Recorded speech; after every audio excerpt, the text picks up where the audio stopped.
teachers who have been sorting for interventions from Parliament. And I, being a member of the Education Committee, we have indeed tried to deliberate on how we can have our teachers being promoted from one job group to the other. But one of the impediments that we have found out is the budget allocation.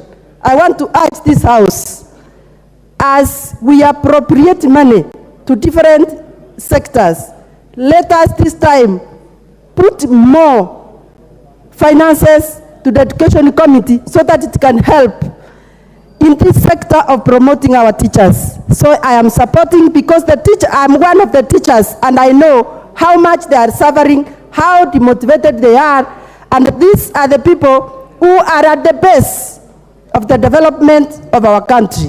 Thank you, Mr. Speaker. I support. You are one of the former teachers. No, you are not a teacher now. Chairman, Education, you'll be the last on this.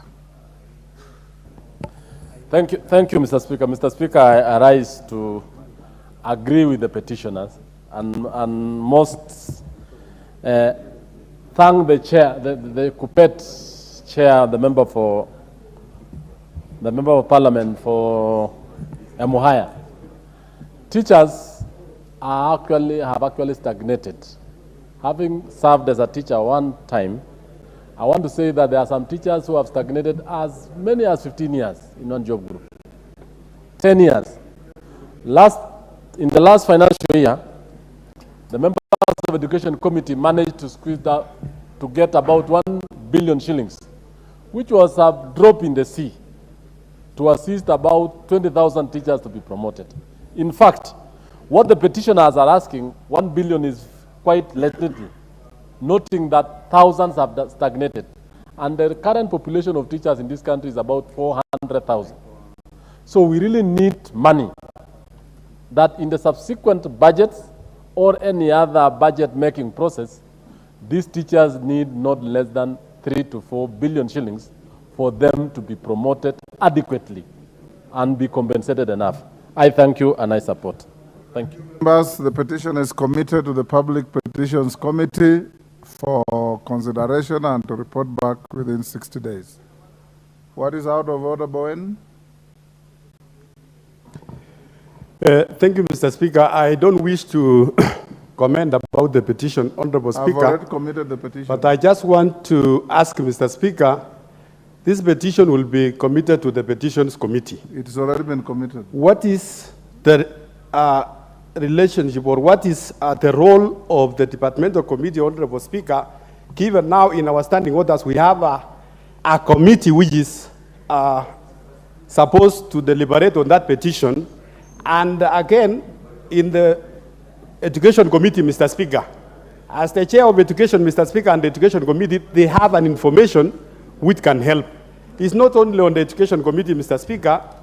There are many petitions which is touching on different areas, like even my case of blue economy and water, Mr. Speaker.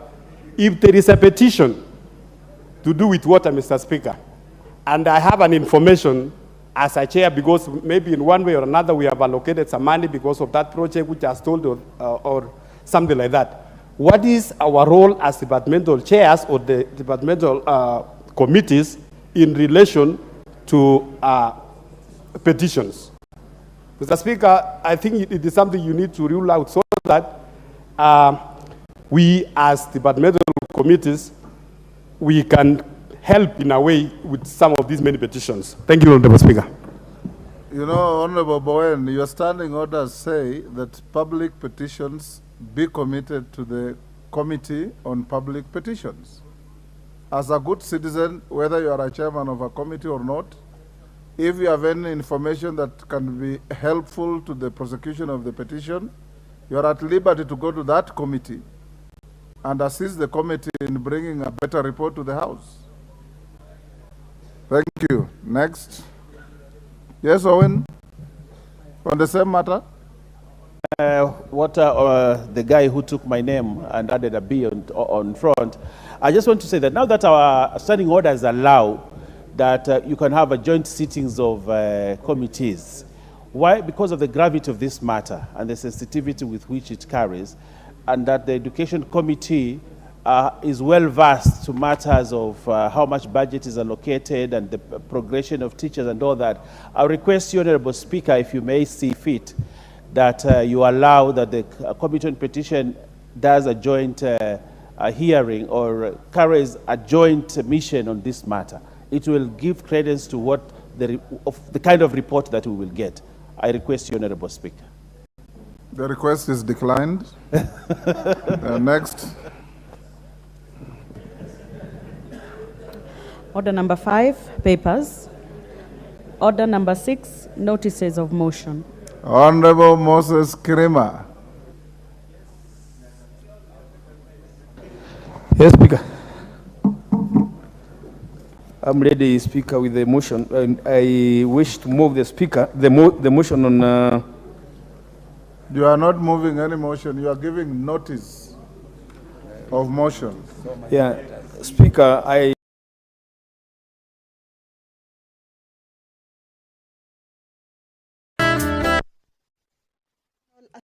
the House did say that the task force needs to bring the report to the House so that we can deliberate on it. But, Mr. Speaker, we are about to close schools this term until next year, and our teachers are supposed to prepare for next year. Unfortunately, Mr. Speaker, we are not even sure what subject to be taught in junior secondary school come January next year. So it's very important that as a House we take up this matter so that the schools close and everybody knows exactly what needs to be done. Mr. Speaker, thank you for that opportunity. Who is supposed to collect the exam, the school teacher or the invigilator? Mr. Speaker, the center manager, Mr. Speaker, is supposed to go to the center, the sub-county headquarters, pick the papers, take them to school. When they do the morning papers, they take them back all the way to the sub-county headquarters, return the morning papers, pick the ones for afternoon, again take them to the schools.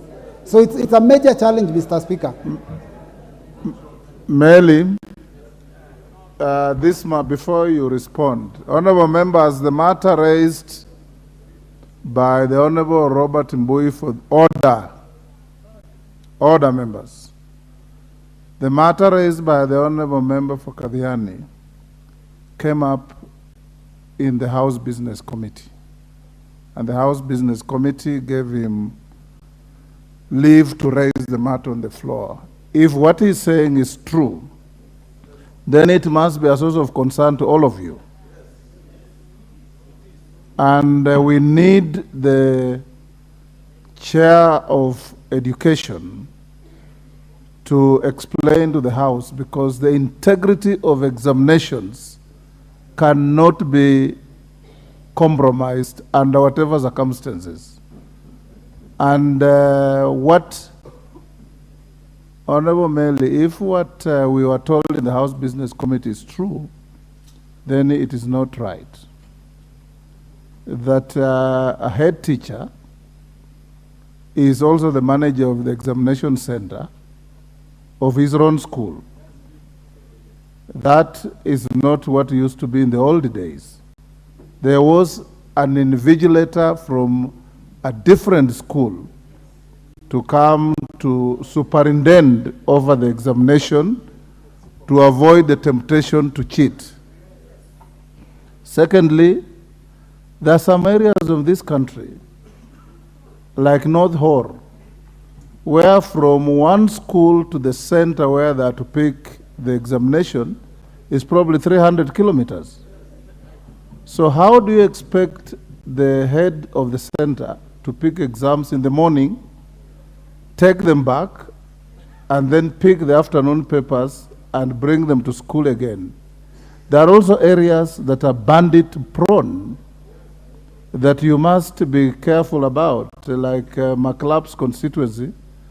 I've seen a flash on 411 that there is some banditry going on in some area.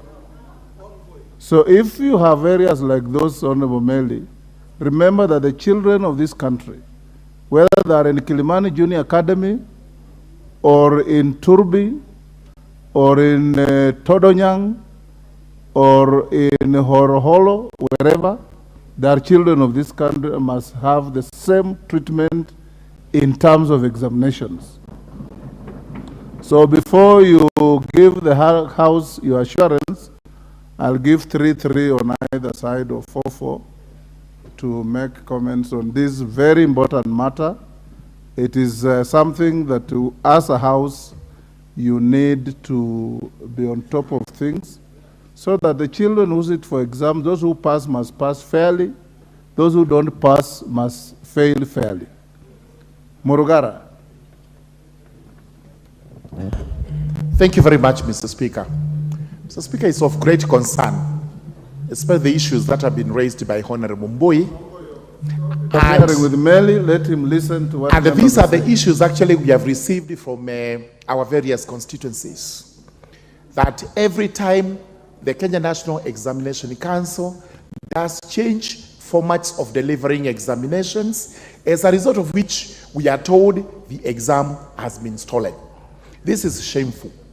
It is the high time Kenya National Examination Council actually woke up and it became serious and they took the issues of examinations very seriously, such that it has in place a policy that will begin day one up to the end, where the examination is delivered, supervised, and sealed in a manner that is of great integrity. Otherwise, this idea of today you do this, tomorrow you do the other one, all of them are flop, results are out, and they are the first ones to admit that the exam was actually stolen. It is the high time the Kenya National Examination Council, the Minister of Education, took the issues of examination in this country back to the days of yore, when we used to have real exams where students would pass fairly, students would fail fairly. So I agree, we need to hear from the chairman as regards what policies are in place for this year, including my constituency, Tharaka, which also is an example of what you have actually given. Vast schools are far apart and the students have to walk long distances to do these exams. Thank you, Mr. Speaker. Member for Bumula. Take no more than 2 minutes each. I join this debate, Honorable Speaker, at a point where our education system is experiencing a very sad situation. As we speak, schools do not have money. Money for capitation has not reached schools. Head teachers do not have any money whatsoever. People, the teachers who marked exams, even last time, some of them up to now have not received money. Honorable Speaker, this House has been allocating money to the Ministry of Education and therefore to NEC. We cannot continue this way, Honorable Speaker. And I want to call upon this House that we must take a very strong position against Kenya National Examination Council, against the manager, the CEO downwards of NEC. And Honorable Meli, my brother, we must work together on this to ensure that we flush out the culprits in NEC that are making the situation unbearable for the children of Kenya. Thank you, Honorable Speaker. Owen Bayer. Thank you, Honorable Speaker. I want to join my colleagues on this issue. It's very important that we have examination integrity in this country. And examination integrity in this country gives the Kenyan certificate what with all that it requires to have. Honorable Speaker, issues of examination are sensitive. And as our children take examinations, one of the things that we need to do is to give our children the confidence that whatever they're going to do, whatever they have been through school for those many years, it's going to be worthwhile doing that examination. Honorable Speaker, I know that issue of bringing in exams, taking twice in a day. But I also know that the Ministry of Education has taken steps towards shortening the distance between where the exam is taken and the school. In my constituents, for example, I have one sub-county, but I have 4 centers within the same sub-county where examinations will be picked and dropped. And containers have been distributed in this country to the nearest police station. That makes it possible for exams to be dropped and picked in the morning and in the afternoon. So unless there are other cases, but the case in this country is that containers have been put in every police station or where there is an administrative unit where examinations can be picked. So Honorable Mbui, It's not practical that the ministry will say that the distance is long. What is practical and what is on the ground right now, unless he has not visited his constituency recently, there are many centers where examinations can be picked, and that is the position. I thank you, Honorable Speaker. Hassan of Kamkunji. Thank you, Mr. Speaker. And I do support Honorable Mbui's position. It is terrible that in fact in this day and age we seem to be grappling with the same problem that we have had for so many years. It is bad for the students, it's bad for the parents, it's bad for the country, and it's a terrible blot on the consciousness of this nation as a whole. And this is something we must fight, not only in the Ministry of Education, although in the Exam Council, it should be done nationally as well, because this culture of cheating, the culture of shortcuts, is prevalent in our society and in our country. And we can't just blame the students, the parents, and some few members of the National Education Council. We need a more concerted effort. And this also is impacting on those children forever, because when they go to college, they don't do very well. When they go to university, they suffer because they were not well prepared. They have fake results, and it is bad for them. Therefore, we must do whatever is necessary to fight this scourge of cheating in our country. Thank you. Wanjiku Muya.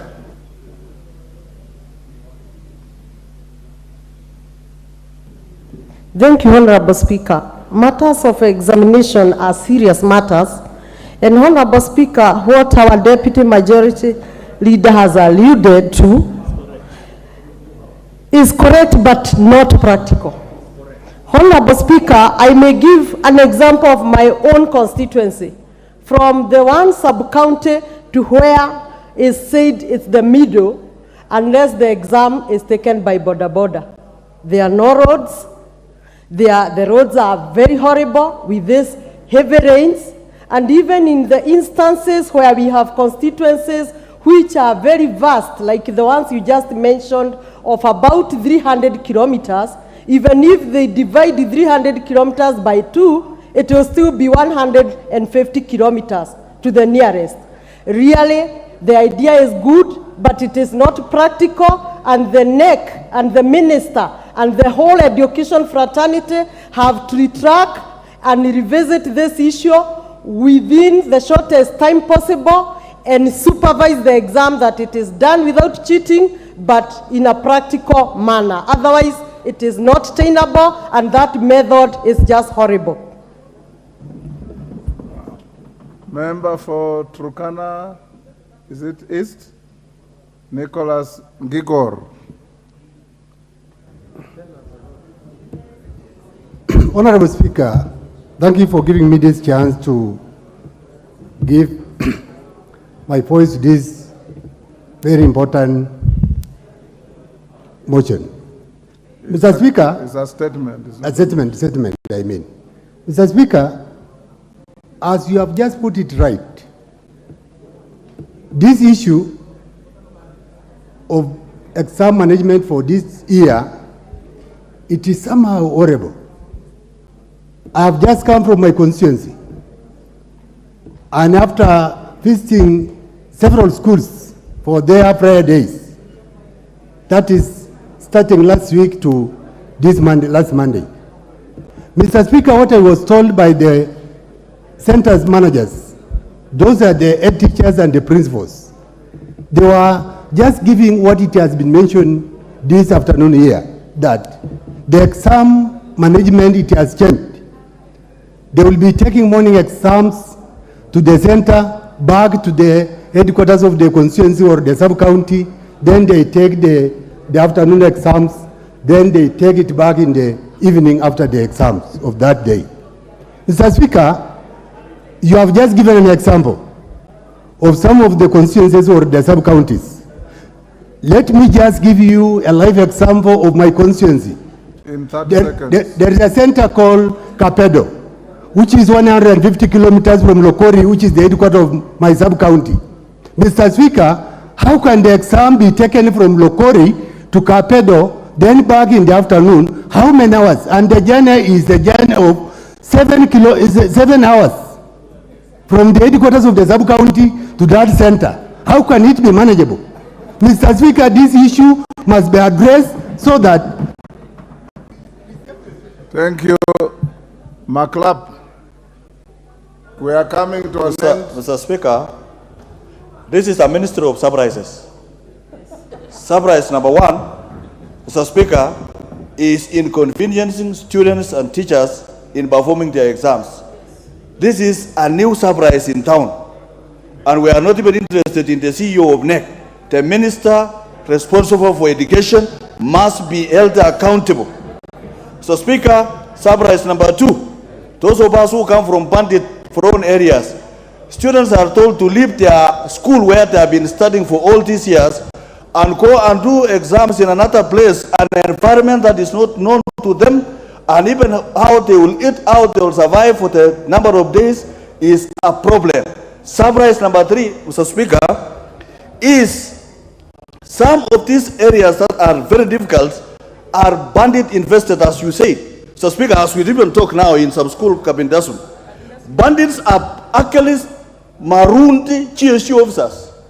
The security forces are more insecure than the citizens. What about the students?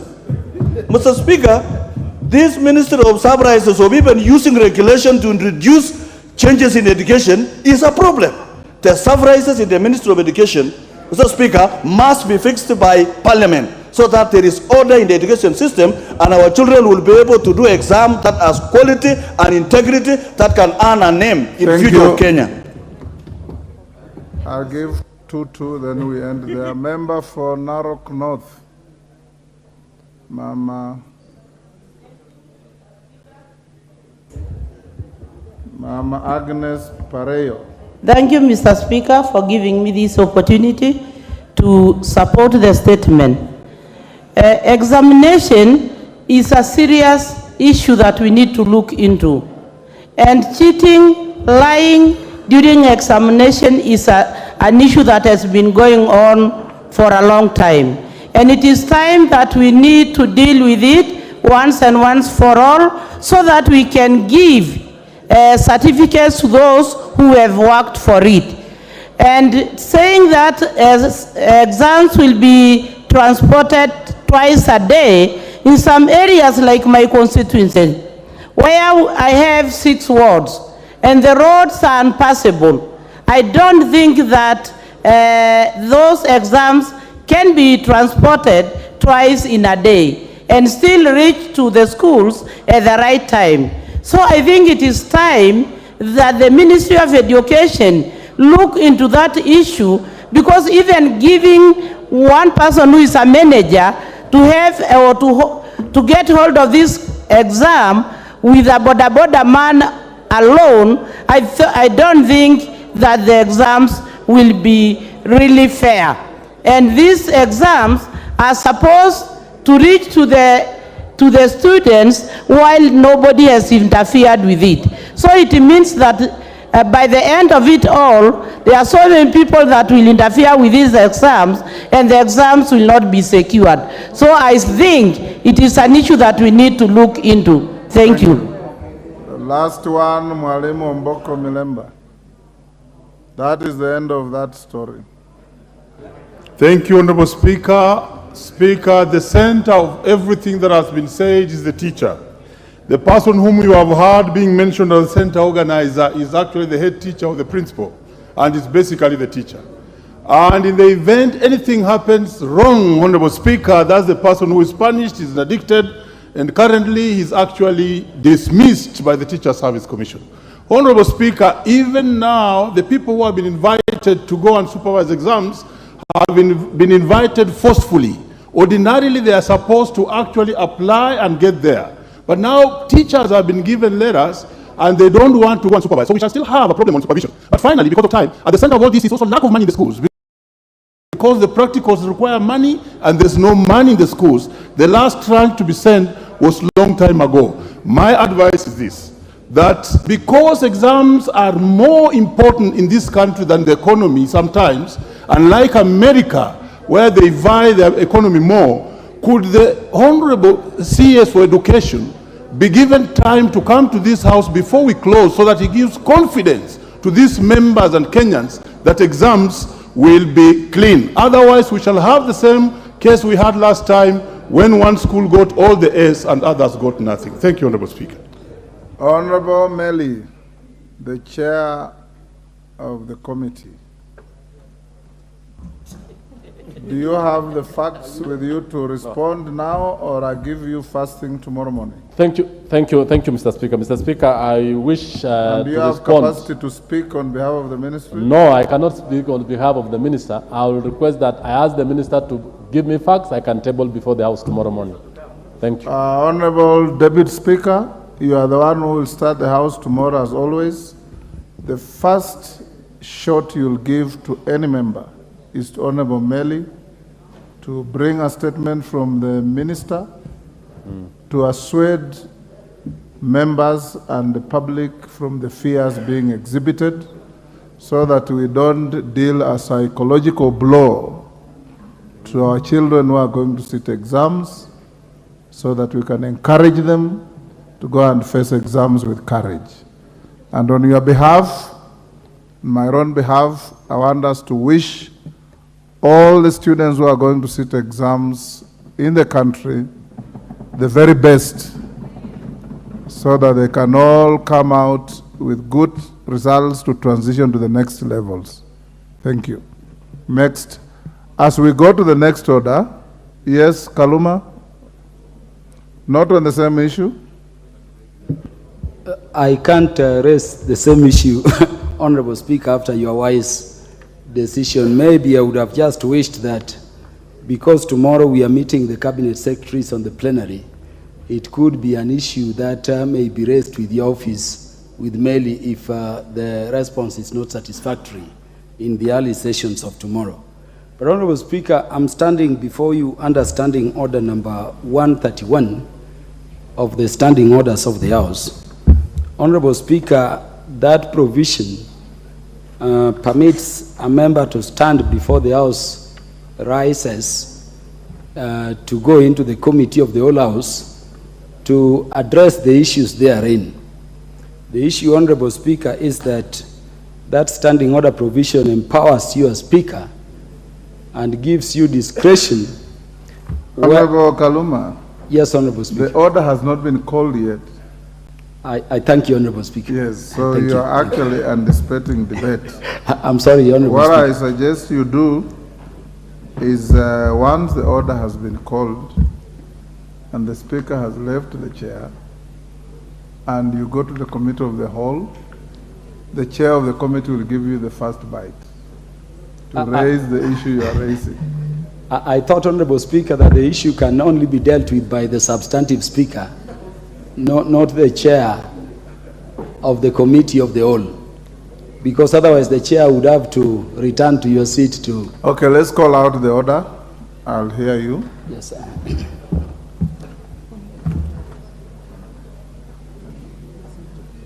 Committee of the whole House. Order number 8, Committee of the whole House.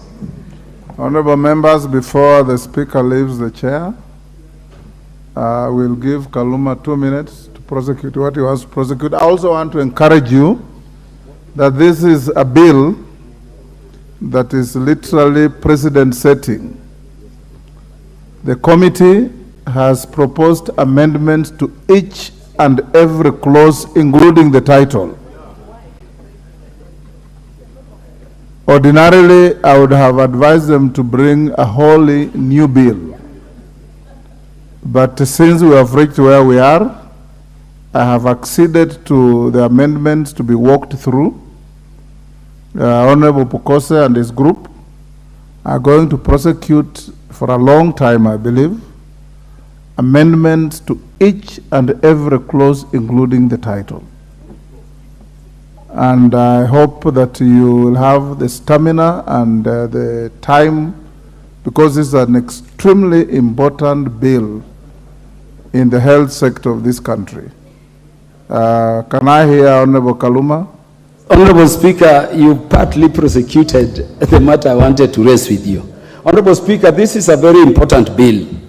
I was requesting, Honorable Speaker, that in the light of the several amendments proposed, and Honorable Speaker, I can confirm from pages 1479 to pages 1526, over 48 pages of the order paper for today, there are proposals, number one, by the committee, including the title, and I agree with the committee.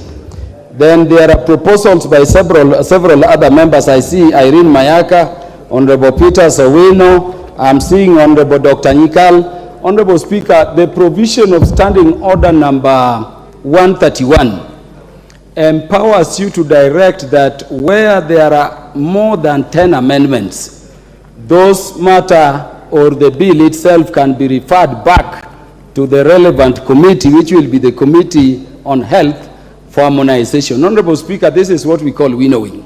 So I was requesting that we don't proceed to the Committee of the Whole if you allow, but because this matter is very serious, it goes for winnowing and we harmonize all these amendments. Honorable Speaker, maybe I also mentioned, because of shortness of time, that if you look at page 1387 of this bill, it is a bill proposing to repeal the whole of the Pharmacy and Poisons Board Act. It is seeking to repeal the Food, Drugs, and the Scheduled Substances Act.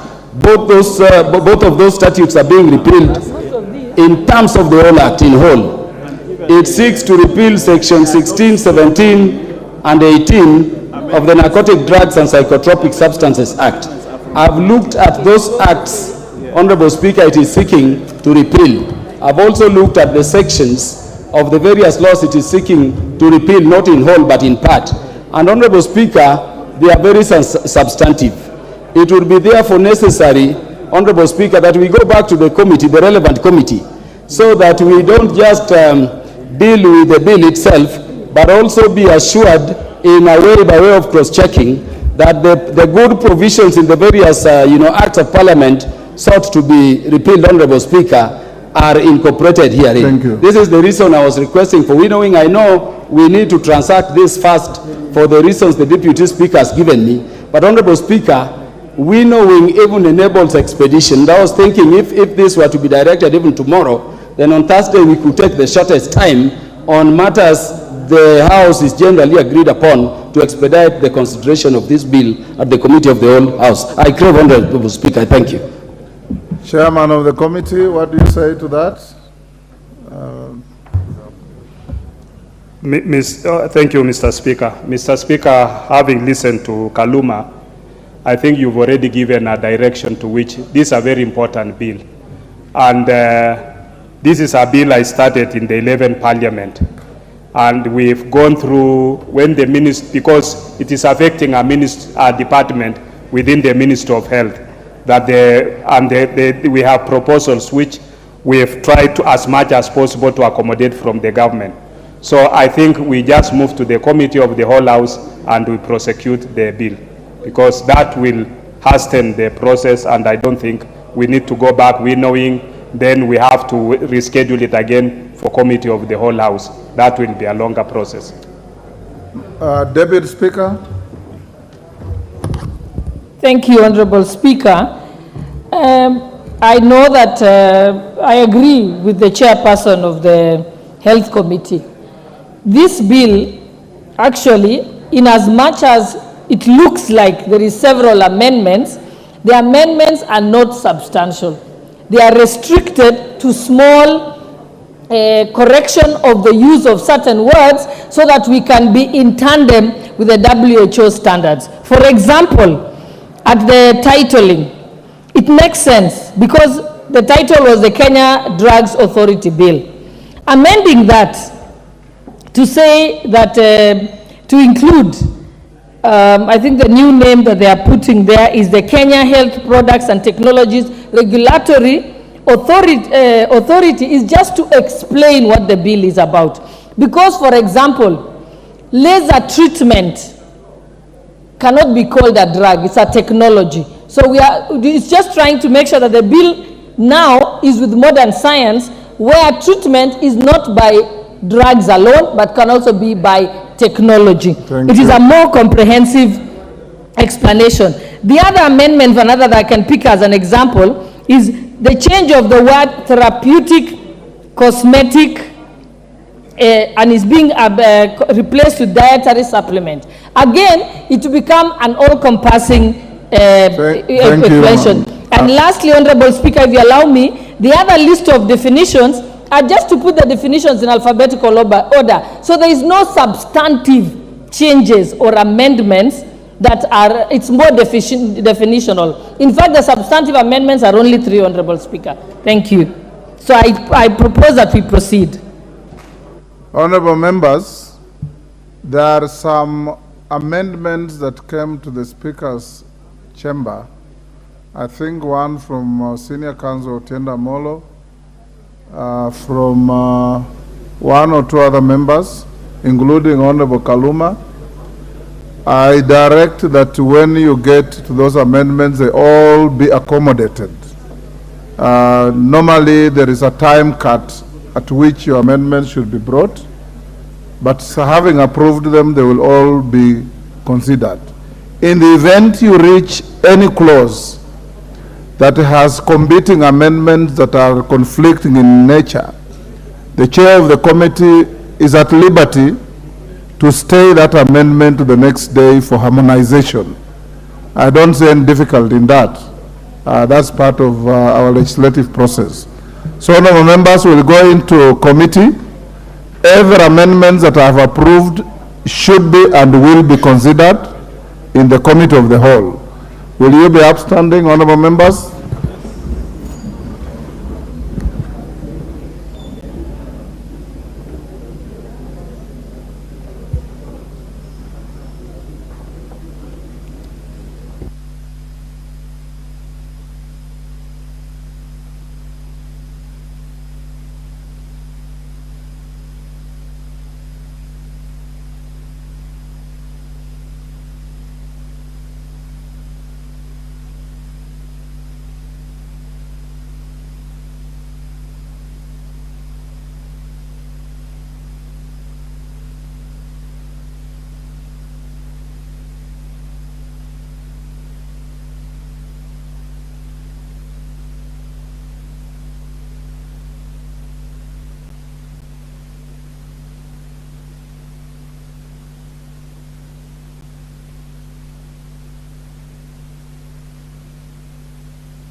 Other members, the House is now in the Committee of the Whole for the consideration of the Kenya Drugs Authority Bill, National Assembly number 54 of 2022. Honorable members, let us have order in the House. Honorable Nyenze, take your seat. Break that Kamukunji. Honorable Sorgon, take your seat. Member for Mogotio, take your seat. Member for Laikipia, take your seat. We will have order. Member for Mogotio, take your seat. Order, members. Clause 3.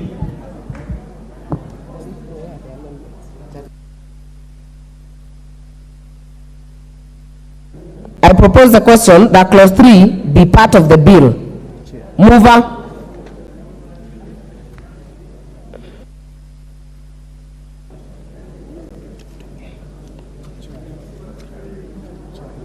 Honorable Pukose. Thank you, Honorable Chair. Honorable Chair, I propose that clause 3 of the bill be amended as per the order paper. The clause 3 of the bill is deleted in subclause 1 and substitute therefore the following new subclause 1 that this act applies to the regulation of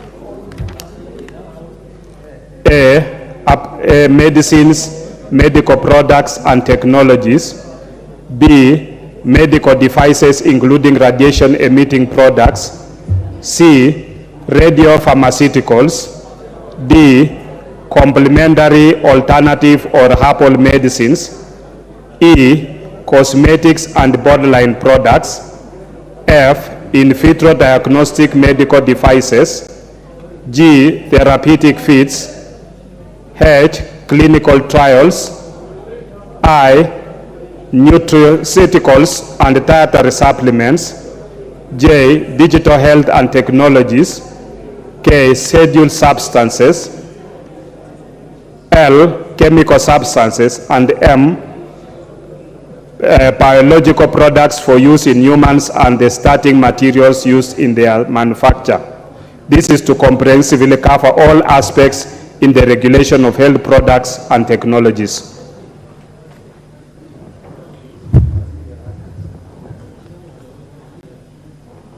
I therefore propose the question that clause 3 be amended as proposed by the chair of the Health Committee. Honorable Kaluma. Yes, Chair, I support the amendment, but Chair, I have not heard the mover speak to scheduled substances, and I regret the bill does not say what scheduled substances are. Unless this is clarified, I would urge the members to oppose. I thank you, Chair.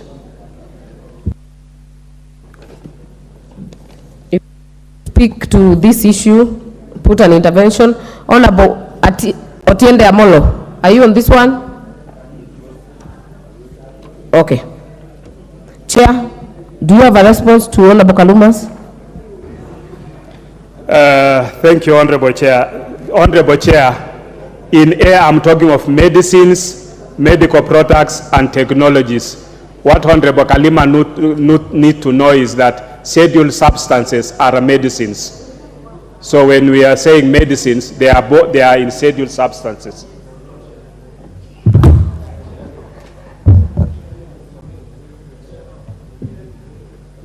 What's out of Honorable Kaluma?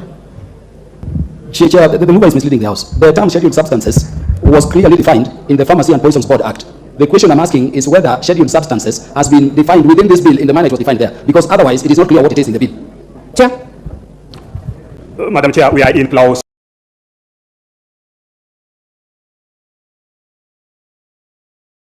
Check them at the desk of the Speaker. But may I then say this, Honorable Chair?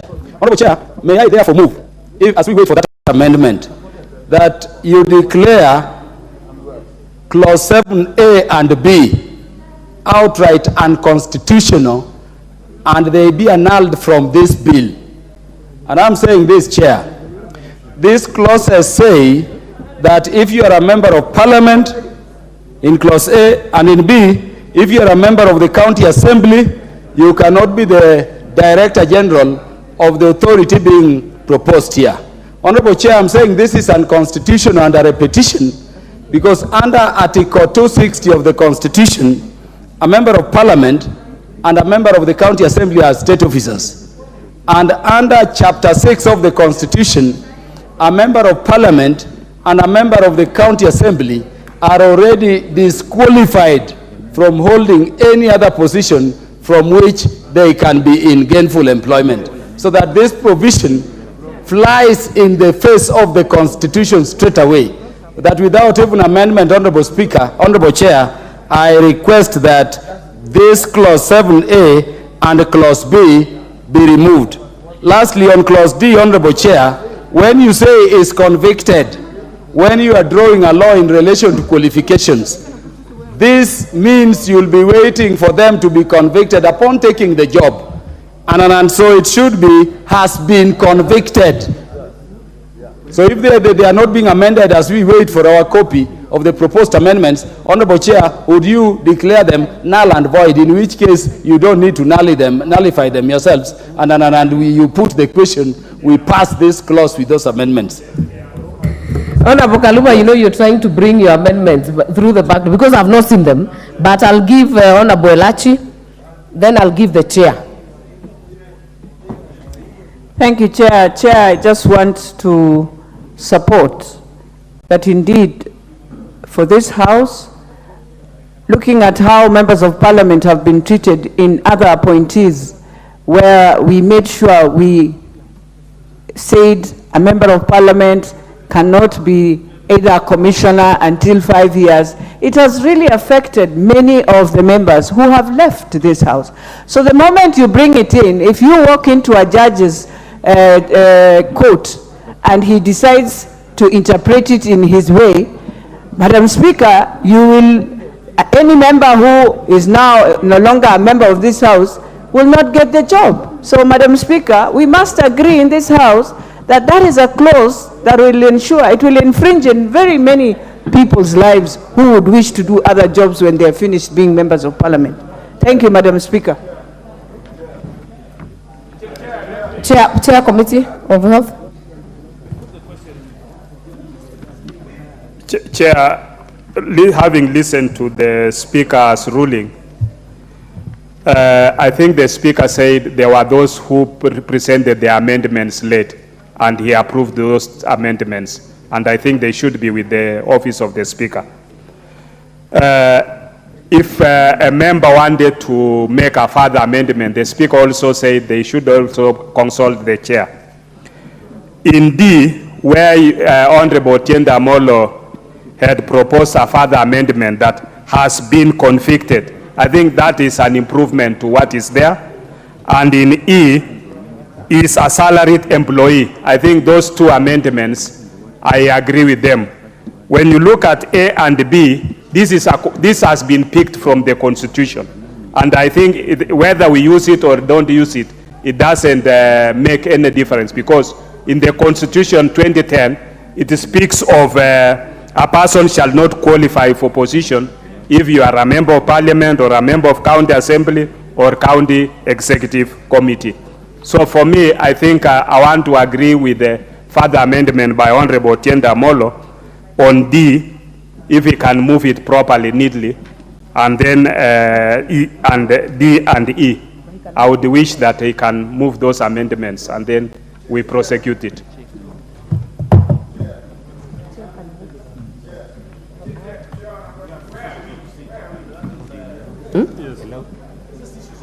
It's just procedure.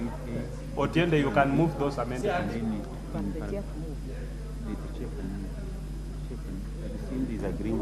Honorable Chair, Honorable Pukose, if I hear you right, Honorable Pukose, and maybe Honorable Gladys, please give us a minute. I talk to Honorable Pukose for a minute. Chair, if I hear you, you are agreeing with the amendments that have been proposed on D. On D. Honorable Kaluma, I have your amendments from the table office, and yours was to delete the whole entire clause 7. Yes? Clause 7, that it was to be a deletion. Yes?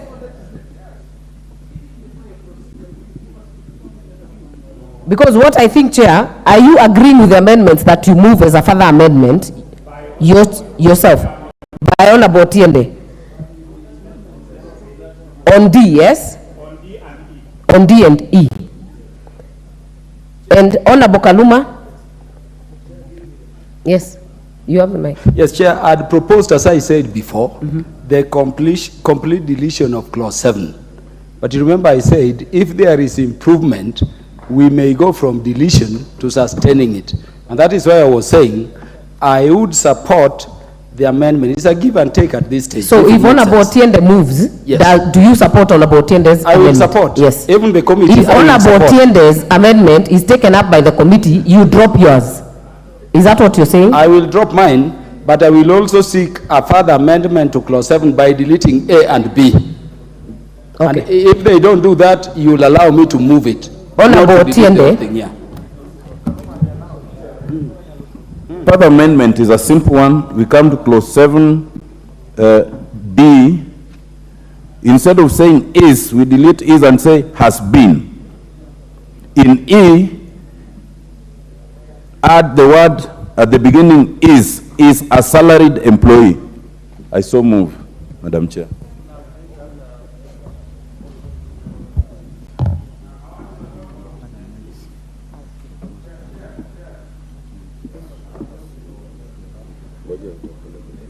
Therefore, members, I propose the question that clause 7 be amended as proposed by Honorable Otiende Amolo. As further amended by Honorable Otiende Amolo.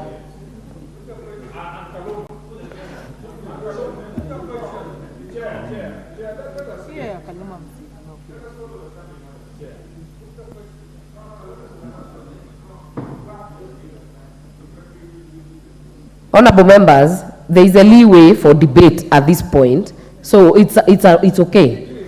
Yes. Honorable TJ, what is out of order? What's out of order is how we are following our standing orders. We are in a conundrum. Honorable Otiende Amolo has made a proposal, and he had already written that letter, and you have it. So his amendment is correct. Honorable Kaluma also has an amendment, and he has written it, and you are with him. Whether it is deletion or not, if you go to the standing orders, the priority one must follow, in my view, is that we start with what is the hierarchy of those amendments. So if we start with the Honorable Otiende's, then as further amended by Honorable Kaluma, because Kaluma intended to delete the whole thing. So he can be heard on any of those sections that we are talking about, just in case that he had written his letter to the Speaker, which he has confirmed he did. And so I want to confirm what has not been said here also, is that if you say that members of Parliament and members of County Assembly should not do or should do something, it is also discriminatory. Why are you choosing members of Parliament? Why are you not talking about cabinet ministers? It is discriminatory. The law itself is unconstitutional because it is discriminatory. You are picking on a specific people and you're choosing on them. Why would you want to legislate against yourself? Why on earth would you want to legislate yourself against something which is discriminatory? Chair. Honorable TJ, I think you're preempting, because we have agreed, and I heard Honorable Kaluma very well, that Honorable Otiende will move a further amendment on D, and you will move yours as amended on A and B, then we will put a global question. Yeah, let us proceed like that, honorable members. So I will not.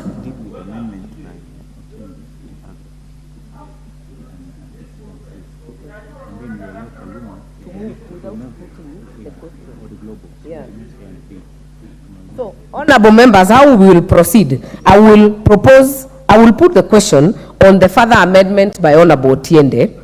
Then I will allow Honorable Kaluma to move the amendment on A and B. Then a further amendment. Then we will put a global question. Okay? So I will now put the question that clause 7 be further amended as proposed by Honorable Otiende Amolo. Will as many as are of that opinion say aye? Will as many as are of a contrary opinion say nay? The ayes have it. I will now allow Honorable Kaluma to move. Honorable Chair, I hope Honorable Kajwang is learning. Honorable Chair, I beg to move that clause 7 of the bill be further amended by deleting clause 7A and deleting clause 7B.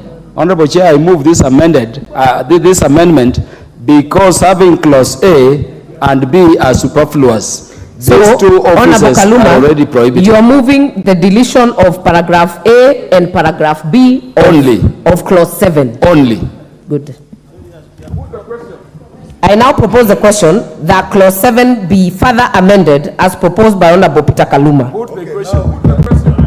I put the question that clause 7 be further amended as proposed by Honorable Peter Kaluma. Will as many as are of that opinion say aye? Will as many as are of a contrary opinion say nay? The ayes have it. I will now put the global question that clause 7 as amended be part of the bill. Will as many as are of that opinion say aye? Will as many as are of a contrary opinion say nay? The ayes have it. Clause 8.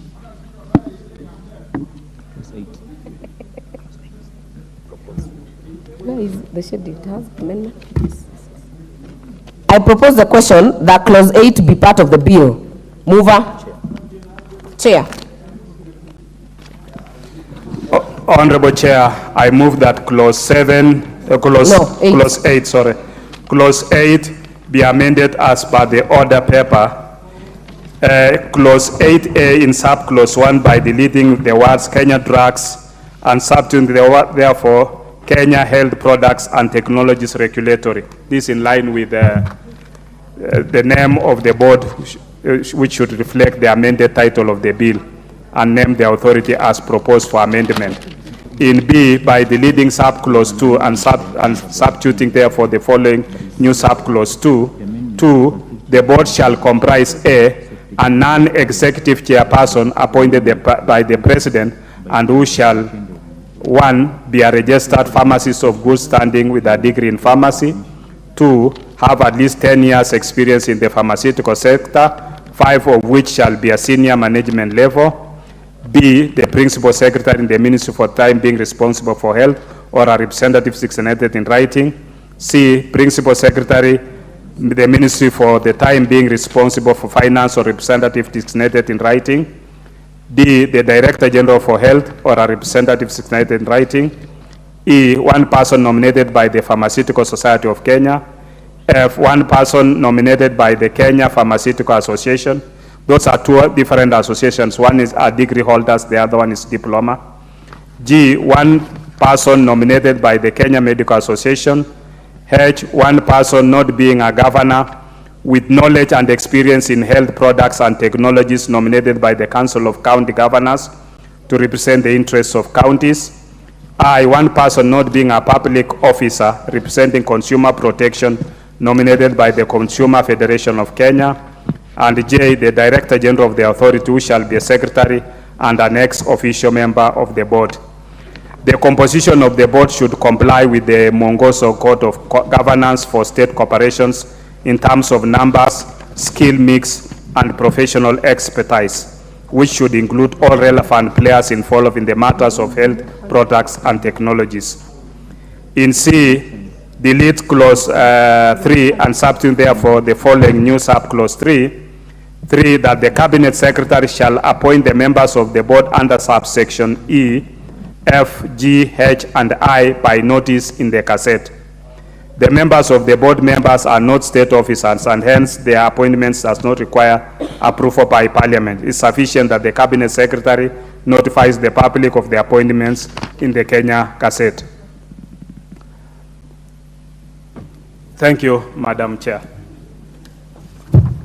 Thank you. I now propose a question that clause 8 be amended as proposed by the chair.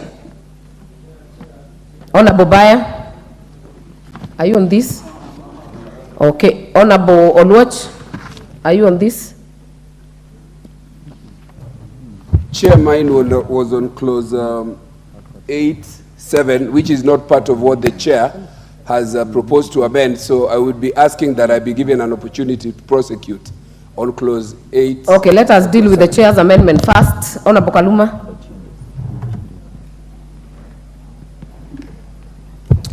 Yeah, Chair, these amendments by the chair is diluting very good provisions already put in terms of qualifications and the appointment process for both the chairperson and the members. Honorable Chair, you know these board chairs and the other appointments have been tribalized in the recent past. Honorable Chair, we were just debating the other day here the matter of employees at Kenya Revenue Authority.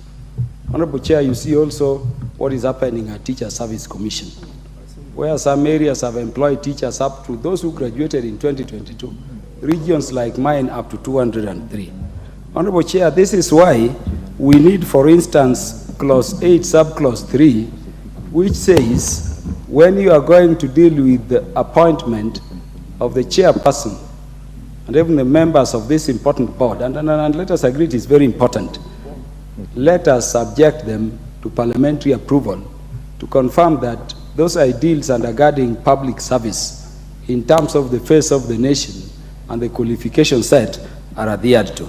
Chair, if you look at clause 8, subclause 2 in the bill, it is very clear the president is going to appoint.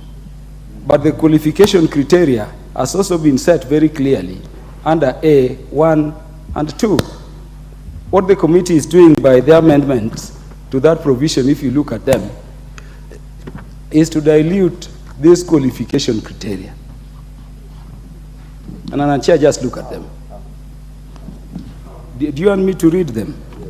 Honorable, in 8.2a, a non-executive chairperson appointed by the president who shall, at 1, be a registered pharmacist of good standing with a degree in pharmacy and have at least 10 years experience in pharmaceutical sector, 5 of which shall be at a managerial level. Chair, if you go to how it is being amended now, 2A1 is being reiterated.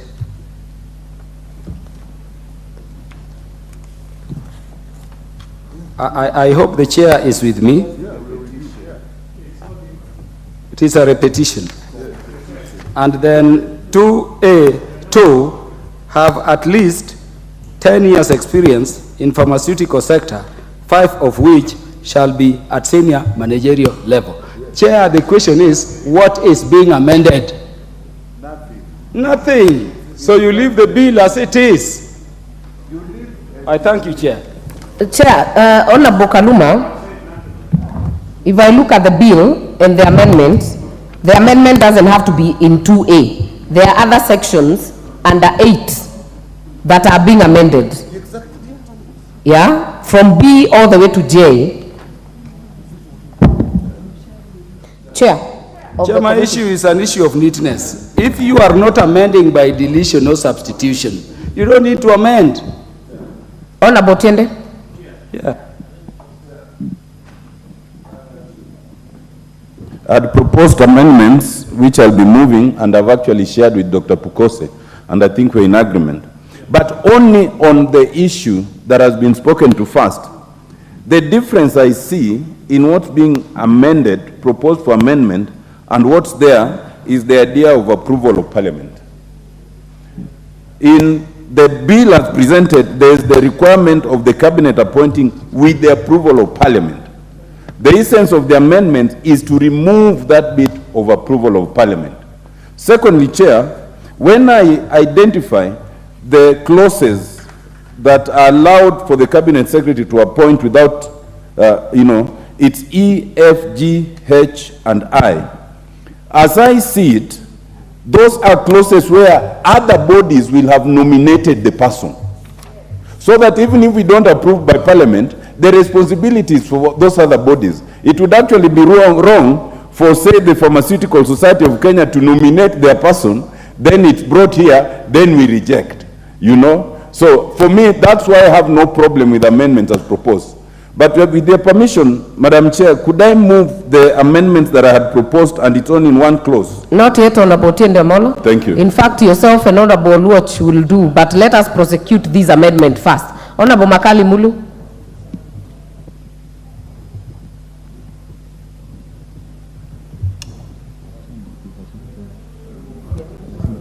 You mean another one? All right. You know, Honorable Chair, I've listened to the proposed amendments, and I have concerns with the chairperson's qualifications. Honorable Chair, while I do agree that we need very specific qualifications for the CEO, I think for the chair of the board normally is for policy and strategic direction. On a serious note, we have so many parastatals in this country. I don't think we've gone to that extent of dividing the qualifications for the chair. Why do we want to treat this special board as a special board? I think for the chair, let's leave it open. Someone who can really chair a board and provide policy and strategic direction for this important authority. And it will be done. I really would want to plead with the chairperson to drop this requirement where you have a CEO who is a pharmacist and you want a chairperson who is also a pharmacist.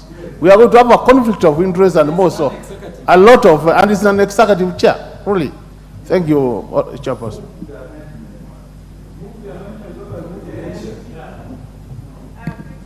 Chair. Before the chair, Honorable Gikaria. Honorable Chair, I stand to support the amendment by the Chair. Honorable Speaker, if I look at even in other areas, I think the President, actually it came today in the morning when we were looking at a bill, it is the President who appoints a chairperson. And that should not change with this only. And others, it is where he appoints the chairperson. So I totally agree with the Chair, Dr. Pukose, on this, that we leave it. And secondly, as Kaluma had indicated that there is nothing to amend, I think the order paper reads very clearly that by deleting subclause 2 and substituting with a new, so I think what Honorable Dr. Pukose, the Chair of Health, has said, I totally agree with it. Thank you. Member for Senate. There's a principle here I would like us to look at. It's very general, not just here. The issue where we are saying that the chair needs to be a pharmacist and then we put years of